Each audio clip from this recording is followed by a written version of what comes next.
Вам слово. Доброго дня, шановні журналісти. Я хочу подякувати, що ця тема є цікавою для наших міжнародних партнерів. Dear journalists, thank you for joining and thank you for covering this important topic. Підрив дамби Каховської гідроелектростанції – це найбільша катастрофа екологічна, спричинена російськими загарбниками з початку повномасштабного вторгнення 24 лютого 2022 року. The blowing up of the Kakhovka dam is the largest disaster caused by Russian aggressors since the full-scale invasion began on February 24 last year. На момент підриву в Каховському водосховищі об'єм води становив 19 кілометрів кубічних води. В зоні можливого затоплення в результаті опинилось понад 80 населених пунктів. So in the moment of blowing up the dam held a volume of approximately 19 million cubic meters of water, and the flooding caused by the explosion.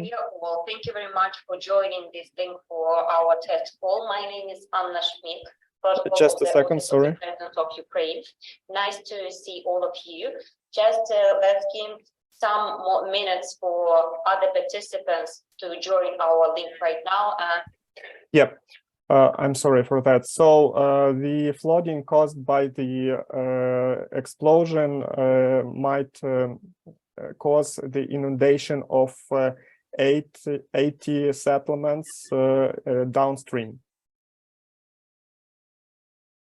Sorry, can you repeat that last stat? I didn't quite hear you. So the flooding caused by explosion can lead to flooding of 80 settlements downstream the river.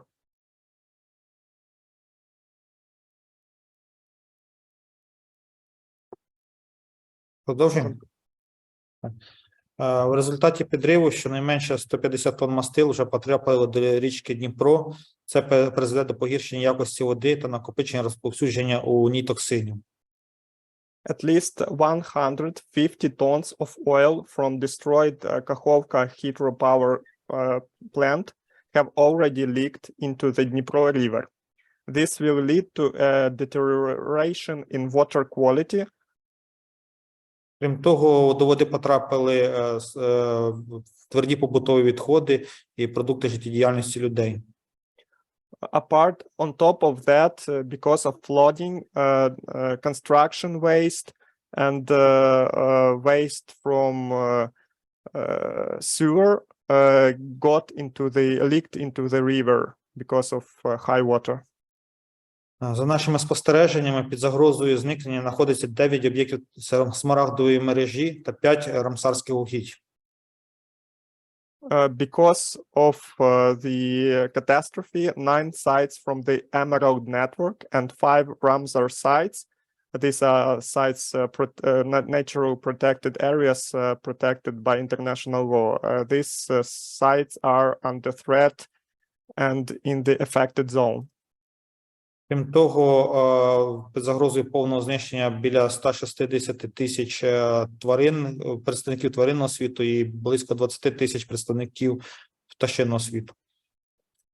Apart of that, we estimate that nearly 160,000 animals and 20,000 of birds are under threat because of the catastrophe.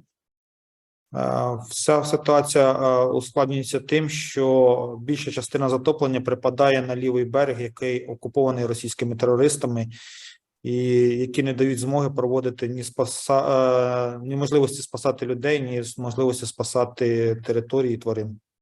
The situation is complicated by the fact that the flooding takes place also on the left bank of Dnipro River, and this left bank is currently under Russian occupation, and this prevents Ukraine from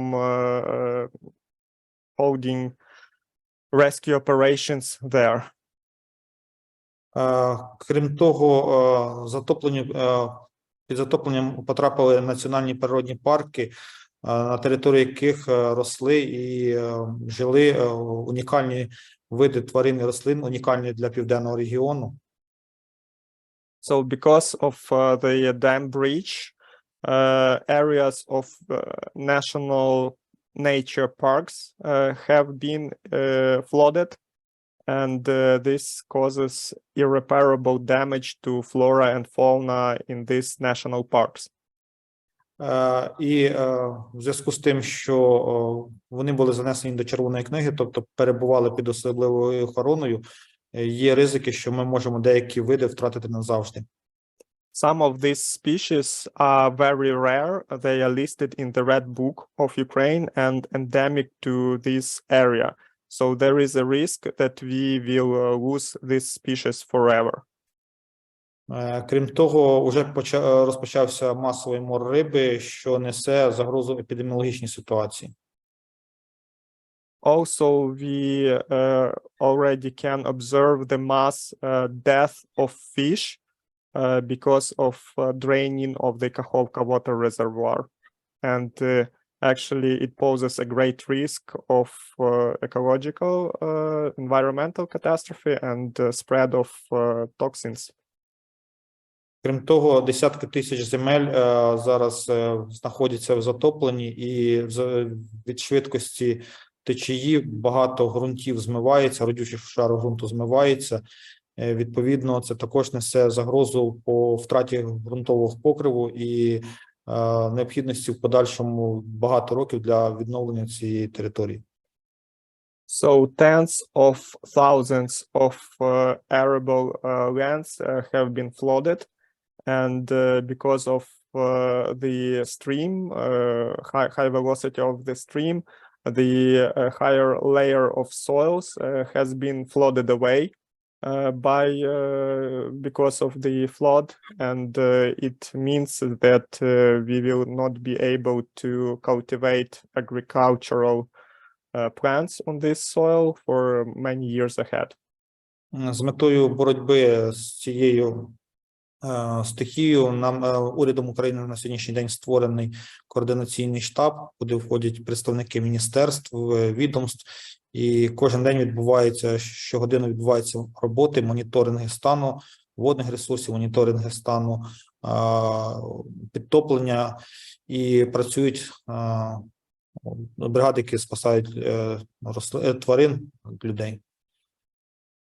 To eliminate the consequences and to mitigate the consequences of the catastrophe, the special operational headquarters has been created, consisting of representatives of different ministries and government agencies. Our emergency services are working around the clock to save people, to save the animals in the affected zone. Адже Каховське водосховище було не лише тією територією, де проживала велика кількість біорізноманіття, це було і водосховище, яке постачало воду для південних регіонів, як питну воду, так і воду для зрошення полів. The Kakhovka water reservoir was not only a habitat for a huge quantity of species of animals and plants, but also it was a huge water reservoir supplying drinking water and supplying water for irrigation. В мене коротко все по ситуації, яка відбувається на території Херсонської області. Якщо є запитання, готовий відповісти. So this was a short update from the first deputy minister, and now he's ready to answer your questions. So please use the feature of raising hands, and I will name you, and afterwards you can turn on your microphone and camera and to ask your question directly, and I will translate.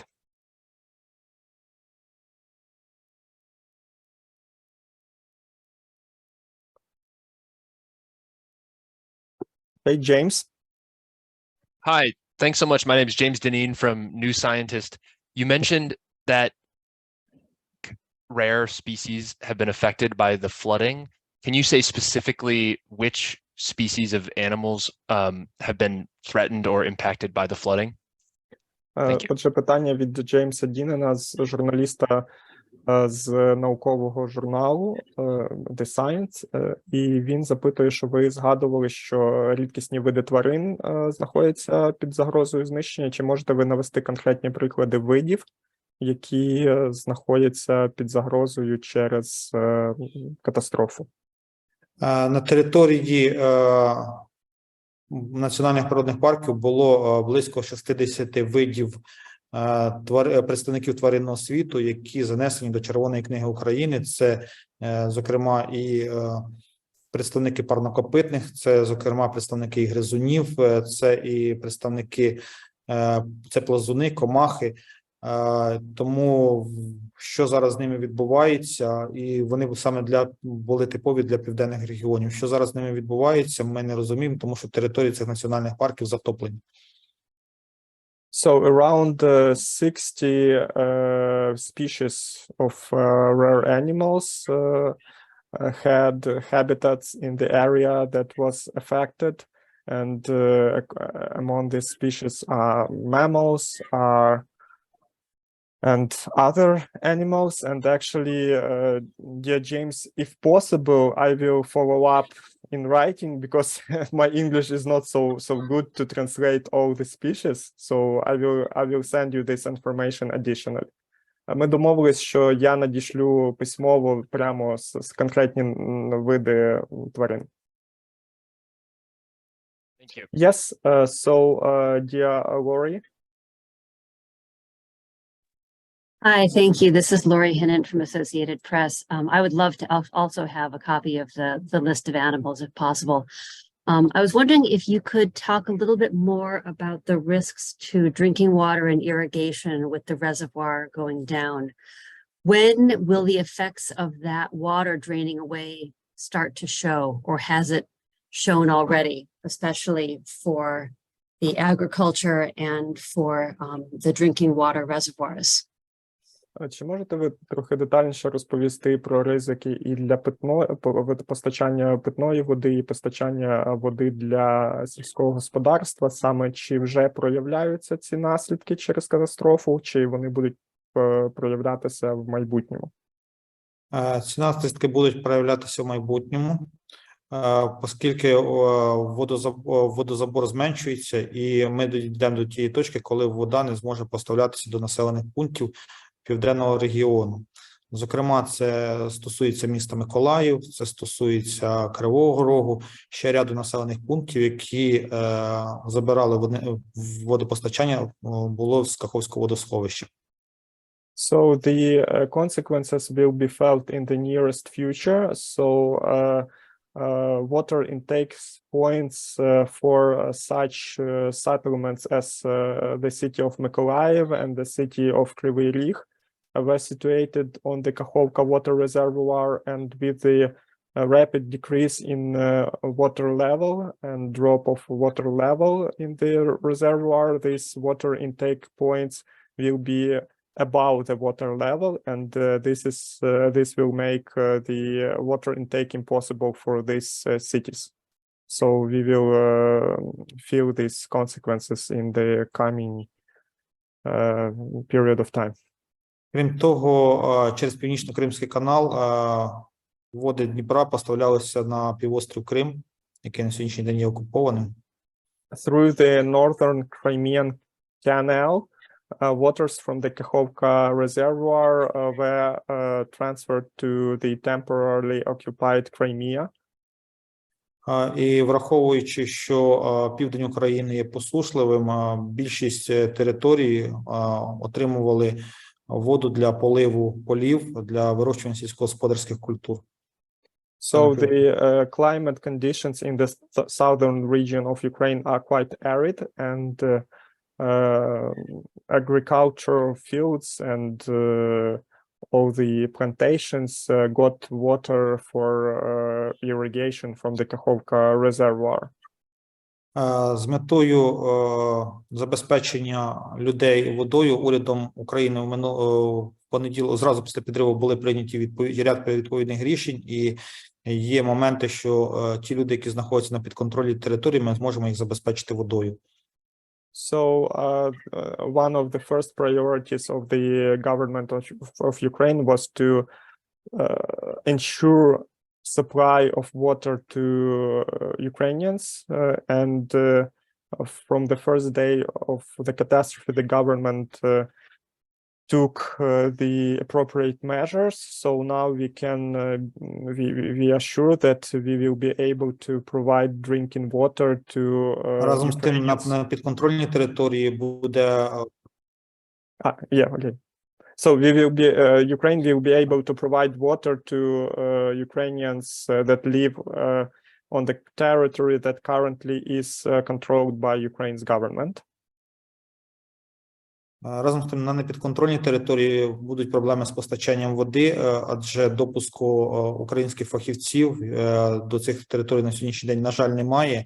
І цю проблему ми зможемо вирішити тільки після того, як повністю деокупуємо свої території і виженемо російських терористів з нашої території.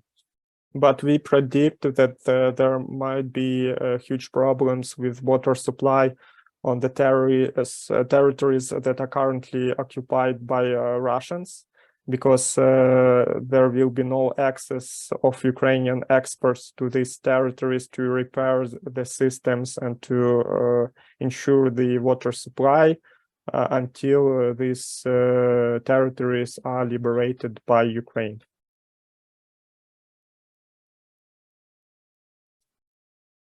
So Eric, please. Thank you. This is Eric from Science Magazine. Can you estimate the impact on the agricultural irrigation in the land that is still controlled by Ukraine? So in the north of the river, of the reservoir, how much agriculture will be impacted by the problems with the irrigation canals?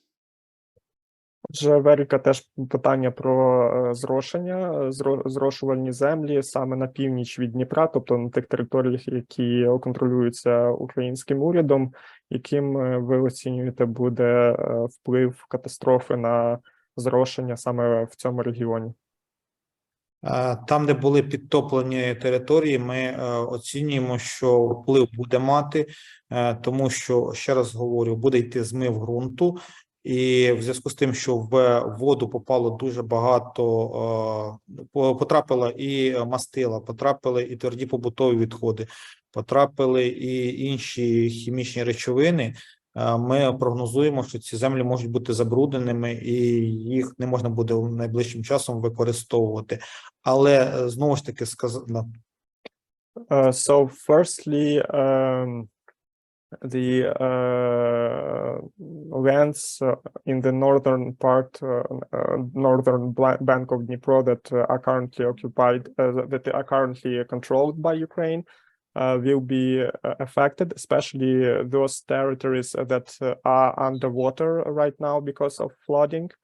As the first deputy minister mentioned before, a lot of oil, a lot of garbage was washed away by the water stream, and so both the water and the soil will be heavily polluted. So the agricultural operations on these flooded territories, even after the water is gone, it will be very difficult, and they will need to be cleaned up. Але більш повну інформацію ми зможемо отримати тільки тоді, коли зійде вода. Ми візьмемо проби ґрунтів, проведемо лабораторні аналізи, і тоді ми можемо зрозуміти, наскільки вони забруднені, чи можливо і не відбулося забруднення. So after the water is gone, we will conduct analysis. We will take samples to define the level of pollution. Maybe there will be no serious pollution, but we will need time to assess the damage. І насправді питання було саме про зрошення, але ви можете сказати, що це насправді не наша профільна тема. Зрошення, ще раз говорю, підконтрольні території Україна буде максимально забезпечувати, щоб вода поставлялася для використання людей і для зрошення територій. Але це стосується виключно підконтрольних територій.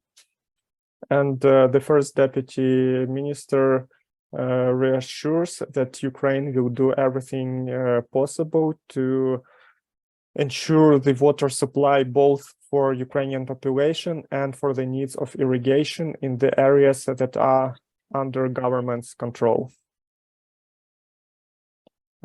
Yes, and now Gloria from Reuters. Hi, yes, thank you. I'm just wondering if you could speak to when we might expect to have a bit of a fuller picture in terms of environmental damage in economic terms. And also, I know there's been some mention of pursuing ecocide crimes as to what's happened. If you could speak a little bit to that in terms of reparations. Thank you. Отже, питання від агенції Reuters. Перше, це коли по часу ви оцінюєте, буде можливість в Україні більш точно визначити матеріальну оцінку шкоди довкіллю? І друге питання щодо того, що була новина, що порушено справу про екоцид по цій катастрофі, і чи є якісь новини по цьому питанню? Давайте по порядку, перше і друге я перекладу. Що стосується часу, ще раз хочу наголосити, що територія, яка зазнала шкоди, в основному це стосується лівобережжя Дніпра, це десь більше 60% лівобережного Дніпра і близько 40% правобережного Дніпра. Тобто більша територія, яка, на жаль, не підконтрольна уряду України, а захвачена російськими терористами. So first of all, I want to emphasize that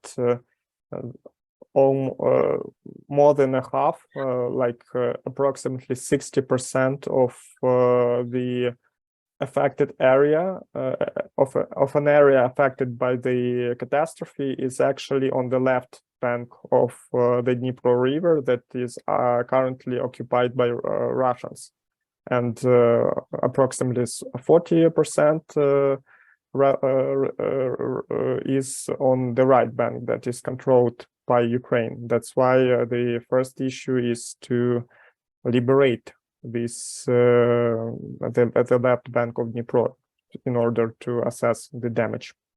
На території, яка підконтрольна уряду України, уже з самої ночі ведуться екологічну інспекцію, підрахунки збитків, фіксуються факти, і все це буде пред'явлено до великого позову, який Україна готує по збиткам довкілля, яка задала агресія Російської Федерації. On an area that is currently under Ukraine's control, the State Ecological Environmental Inspectorate from the day one of the catastrophe is operating to collect evidence of each environmental crime and to assess this damage, and all the evidence gathered will be collected in a huge basket of damages, in a register of damages, and will be used as evidence in the forthcoming lawsuit of Ukraine against Russian invaders.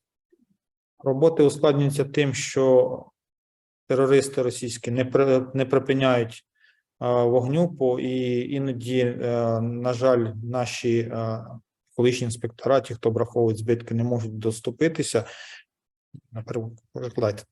So unfortunately, these operations of our environmental inspectorates are complicated by constant shelling from the Russian-controlled sites. So they don't mind the catastrophe. They continue shelling the right bank of Dnipro and put our personnel, our employees, under great risk to their lives. Крім того, ми так розуміємо, що було заміновано, велика кількість мін була закладена саме біля Каховського водосховища. Вони зараз винесені на правий, на лівий берег, і також для того, щоб мати певні доступи, спочатку мають ці території бути розмінованими, щоб було безпечно для життя людей. Another great risk is that the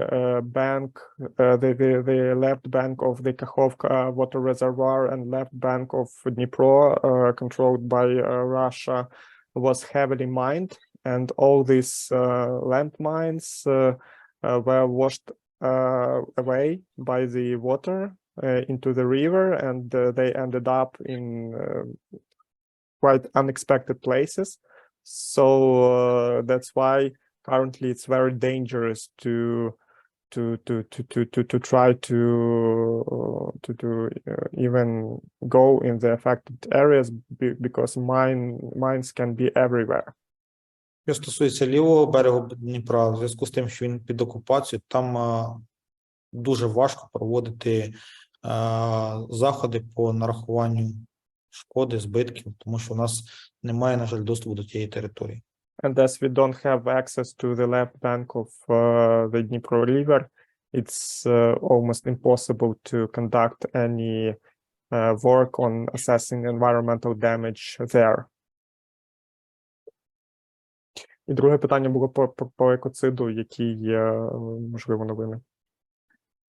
Дійсно, справи по екоциду відкриваються, і ще раз говорю, це, хоч це одна з найбільших екологічних катастроф, які з початку повномасштабної війни завдала Російська Федерація, але війна вже триває, повномасштабна війна вже триває більше року, і насправді таких екологічних збитків є дуже багато, і ці екологічні кейси складаються в єдиний екологічний кошик, який внаслідок війни отримала Україна збитки в сфері екології.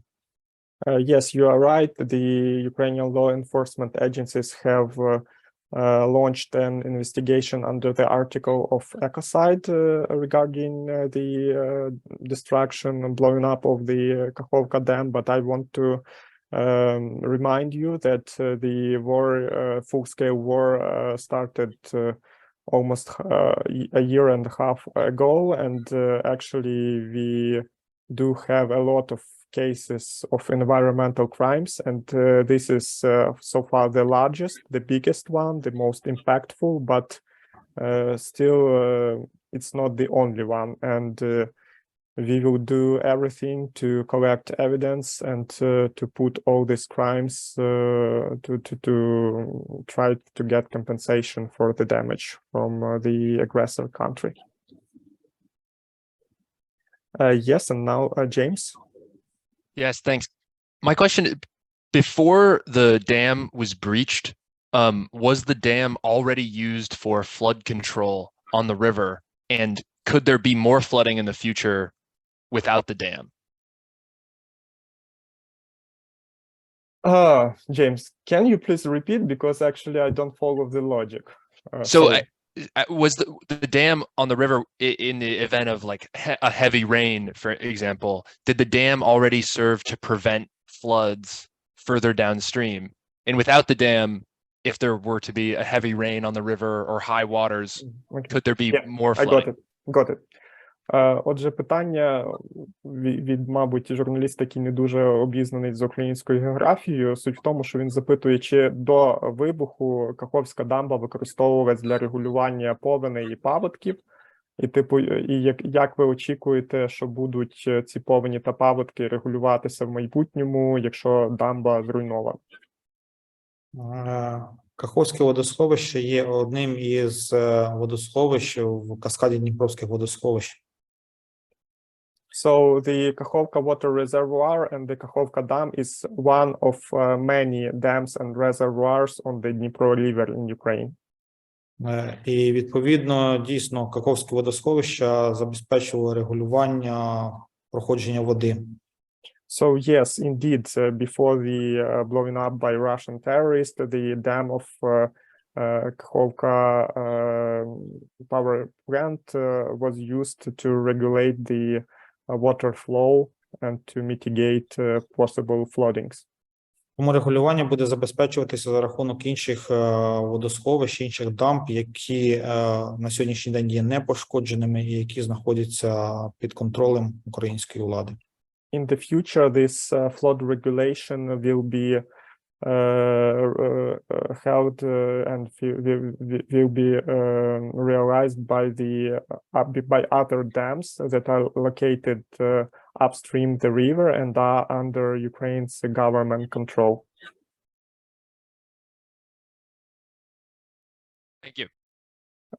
So while we have another question, but I want to ask, as some of you were invited to this Zoom by Tom. I don't have all emails, and if you can, please write your name, email, and the name of your media outlet in the chat, so that after the meeting I will collect all your contact data and send you the materials from this meeting, namely the list of endangered animals and so on. Yeah, so please use the chat to provide this info. And now the next question is by Miriam, and then James again. Hi, thank you. This is Miriam Nadaf from Nature magazine. I'd just like to know whether it is possible to estimate at the moment how long it will take for the land and the river basin to recover. Питання, чи можна хоча б приблизно зараз оцінити, скільки знадобиться часу для земель і для басейну річки, щоб відновитися від цієї катастрофи? Що стосується земель, то якщо були змиті поверхневий родючий шар ґрунту, потрібно буде проводити рекультивацію таких земельних ділянок, і це потрібні десятиліття.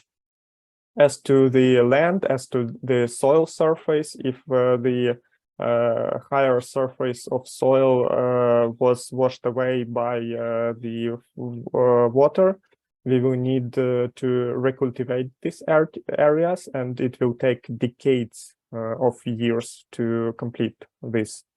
Що стосується наповнення Каховського водосховища, то нам спочатку потрібно звільнити цю територію від російських окупантів, а тоді дослідити і вирішити, чи буде відновлюватися дамба ця, і якщо вона буде відновлюватися, то потрібно для наповнення 2-3 роки при сприятливих погодних умовах. As to the water reservoir, Kakhovka water reservoir, after we liberate all the territory, we will conduct a scientific survey to define whether it is really needed and it is right thing to do to restore the water reservoir, and if this survey confirms that we need to restore the dam and to restore the water reservoir in the under the most favorable weather conditions with a lot of rains, it will take from 2 to 3 years to refill the water reservoir after the dam is repaired. Now, Lori, please. Hi, thanks. One more question, which is about, you had mentioned the potential pollutants in the soil, particularly like at the bottom of the reservoir when it dries up. Do you have a sense of what those pollutants might be? What kinds of toxins you are discovering when you're measuring it? Ви згадували, що внаслідок катастрофи воду і ґрунти можуть бути забрудненими, і нижче по течії, і вище дамби, там, де вода відійде на берегах Каховського водосховища. Чи є у вас оцінки, якими саме речовинами може бути це забруднено і в якій мірі? Попередній аналіз забору води було взято, і зараз якраз проходять лабораторні дослідження. Ми десь плануємо отримати результати лабораторних досліджень завтра зранку.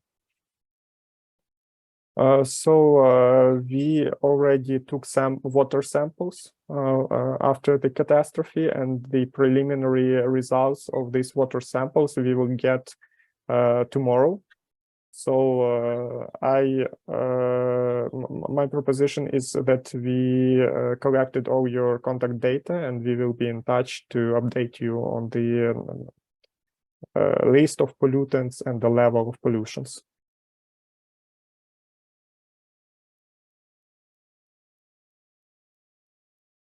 James, please. Thanks. Well, you mentioned at the beginning that there were 19 million cubic meters of water when the dam was breached. Is that a full reservoir? How does that compare to the normal capacity of the reservoir? And do you have any current estimate of how much water is in the reservoir now? Отже, на початку ви згадали, що до вибуху в водосховищі було приблизно 19 мільйонів кубічних... Мільярдів кубічних метрів або 19 кубічних кілометрів. 19 кубічних кілометрів, так, води. Чи є оцінки, скільки залишилось води на даний момент в водосховищі? Остання інформація, яка мені надійшла годину назад, там залишалося 11 кубічних кілометрів. Тобто ми втратили вже 8 кубічних кілометрів води. So according to the latest data, before the explosion, there was 19 cubic kilometers of water, and now there is only 11 cubic kilometers of water left. So we lost 8 cubic kilometers of water from the reservoir. And so, dear colleagues, I just want you to warn you that we have not much of time left. So please, we have only maybe 2 or 3 questions. Miriam, once again. Thank you. I'd just like to know whether we've passed the peak of the flooding, or there's still, or that hasn't finished yet. We're still. Питання, чи пройшов вже пік паводку, чи ми ще очікуємо його попереду? За прогнозами наших спеціалістів, зараз паводок знаходиться на піку, але знову ж таки це виключно прогноз. So we have only a forecast, and according to this forecast, we are currently on peak of flooding, but I want to reemphasize that it is only a forecast. And Eric, I guess it will be the last question for today. Oleg, can you provide the breakdown for the number of animals, not just the rare ones? The minister said the estimate was 160,000 animals. Can you provide later whether this is livestock or wild animals? Okay. Just to confirm, after the war, does the Ukrainian government intend to fully repair the dam? Because some environmental groups feel that, you know, the river is healthier with fewer dams. Is there any commitment or official position?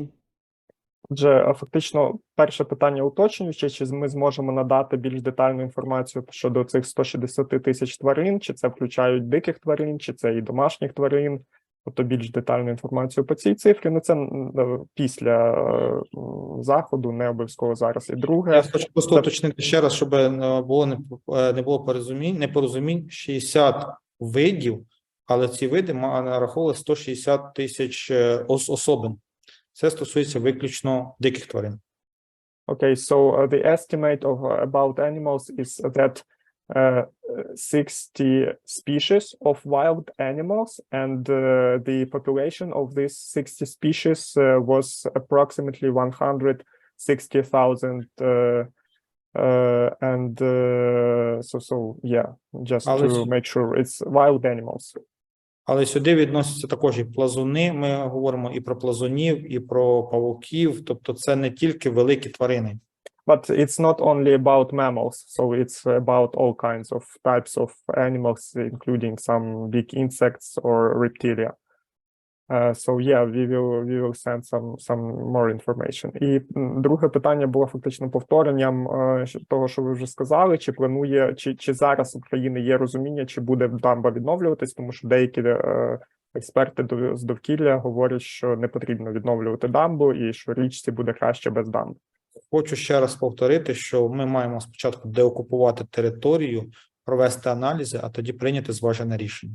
Yes, I want to say it once again that currently Ukraine has no firm position on whether to rebuild the dam or not. Firstly, we will need to liberate all the territory and then to conduct a thorough analysis, scientific analysis. And based on this scientific analysis, taking into account all the aspects, we will make this decision whether to rebuild the dam or to let it stay without a dam. Okay, dear colleagues, so I got your contact details. So please, if you haven't shared your contact details, please do it in the chat, and I will keep you updated and send you the additional details. Я запропонував журналістам залишити всі їхні контакти, щоб ми надійшли їм додаткову інформацію, ну, можливо, якесь заключне слово, чи ми будемо продовжувати цю комунікацію.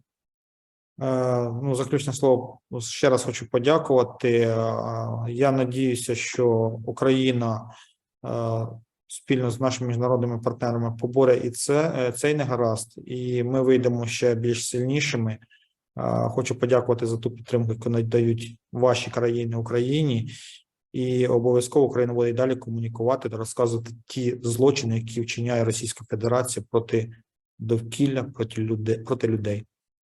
So I once again thank you for participation in this meeting, and we will continue communicating on the issue of the Kakhovka Dam and on all other issues. And also I want to reiterate my gratefulness to the countries you are representing for their support to our country, and together with international partners, Ukraine will prevail in this war.